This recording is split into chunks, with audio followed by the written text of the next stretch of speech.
सोचिए, एक मुल्क जहां हर दिन 86 औरतों को रेप का निशाना बना दिया जाता है।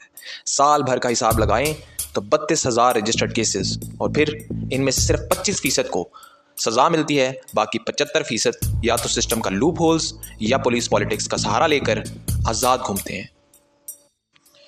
इंडिया में NCRB रिपोर्ट के मुताबिक टोटल 32,033 रेप केसेस रजिस्टर हुए। ज़्यादातर विक्टिम्स अपने ही रिश्तेदार, दोस्त या जानने वालों के हाथ जुल्म का शिकार हुए। लगभग 9 में से 8 केसेस में यही पैटर्न था। कन्विक्शन रेट नेशनल एवरेज सिर्फ 27 से 28% है, मगर प्रैक्टिकल 25% से भी कम है। इंडिया वो मुल्क है जो यूनाइटेड नेशंस में अपने आप को अमन की आशा और औरतों के निजात दहिंदा कहता है, और असल में इसी का सिस्टम औरतों को इंसाफ दिलाने में कासिर है। सज़ा क्यों नहीं मिलती या सज़ा इतनी कम क्यों है? इसके रीजंस बहुत से हैं। सबसे पहला रीज़न है पुलिस इन्वेस्टिगेशन में जानबूझकर डिलेस करती है। एविडेंस को घुमा फिरा कर मैनिपुलेट किया जाता है। विक्टिम्स और उनकी फैमिली पर कॉम्प्रोमाइज़ का प्रेशर डाला जाता है।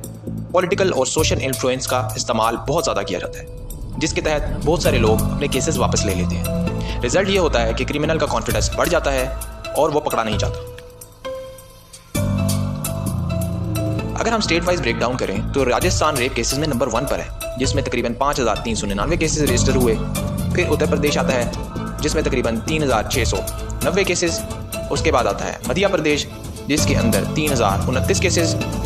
लेकिन कन्विक्शन रेट हर स्टेट में डिसअपॉइंटिंग लो है, कहीं 20%, कहीं 10% और कहीं सिंगल डिजिट तक महदूद है। इंडिया में 3 बड़े केसेस सामने आए।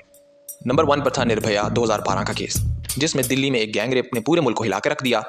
नेशन वाइड प्रोटेस्ट हुए, नए कवानीन के वादे हुए और फास्ट ट्रैक कोर्ट्स का ऐलान हुआ।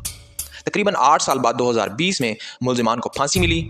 NCRB डाटा के मुताबिक रेप केसेस में कमी नहीं आई, बल्कि और बढ़े। निर्भया फंड्स का ज़्यादा हिस्सा अब तक इस्तेमाल ही नहीं हुआ, रिफॉर्म्स अधूरे रह गए। दूसरा केस था हथरास 2020 में। उत्तर प्रदेश के गांव में एक दलित लड़की को गैंग रेप का निशाना बनाया गया। पुलिस ने इन्वेस्टिगेशन करने की बजाय मुल्जिमान के साथ मिलकर रात के अंधेरे में लाश जला दी और सबूत मिटा दिए। पुलिस सिस्टम ने पहले इन्वेस्टिगेशन से इनकार किया, लेकिन प्रोटेस्ट और सुप्रीम कोर्ट की मॉनिटरिंग के बाद केस CBI को शिफ्ट कर दिया गया। मार्च 2023 में सिर्फ एक मुल्जिम को उम्र कैद हुई, बाकी सब सबूत की कमी पर रिहा कर दिए गए और प्रूफ डिस्ट्रक्शन पर कोई बड़ी कार्रवाई नहीं की गई। तीसरा बड़ा केस था कलकत्ता 2024 का, जो एक यंग औरत के गैंग रेप का केस था, जिसमें मुल्जिम खुद पुलिस ऑफिसर्स थे। शुरू से FIR डिले हुई, मीडिया को ब्लॉक किया गया और कवर अप की कोशिश हुई। लेकिन सियासी प्रेशर के बाद CID ने केस अपने जिम्मे ले लिया। मुल्जिम गिरफ्तार हुआ और चार्जशीट फाइल हुई, लेकिन ट्रायल अभी भी पेंडिंग है। फैमिली का कहना है कि उनकी फैमिली और गवाहों को धमकियां दी जा रही हैं। इन सब केस में एक चीज़ कॉमन थी कि ये सब गैंग्स ने किया, जबकि सज़ा सिर्फ एक को हुई। जबकि असल मुजरिम आज़ाद फिर रहे हैं, जो इंतहाई अलार्मिंग सिचुएशन है उन ख़वातीन के लिए जो इंडिया में मौजूद है।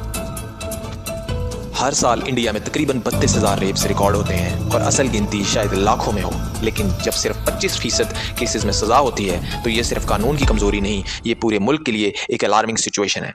आज के इंडिया में रेप एक जुर्म नहीं, एक श्योर शॉट चांस बन चुका है, क्योंकि मुजरिम जानते हैं कि सिस्टम उन्हें बचाने का रास्ता निकाल लेगा।